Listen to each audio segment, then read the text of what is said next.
Have you ever wondered what that extra charge on your receipt really is? Let's break down how the goods and services tax works. GST is a broad-based consumption tax applied to the value, added to goods and services at each stage of production and distribution. Unlike a direct income tax, this is an indirect tax paid by the consumer when they purchase items or services.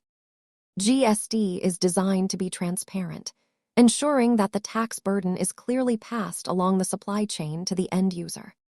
While both add to the final price, GST allows businesses to claim credits for taxes paid on supplies, which prevents tax on tax. This chart shows how tax is collected in small increments across the production journey, rather than a single lump sum at the end. Simplified tax systems help businesses operate more efficiently across regions and keep pricing more predictable for customers.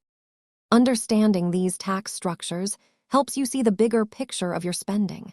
Thanks for watching and stay curious.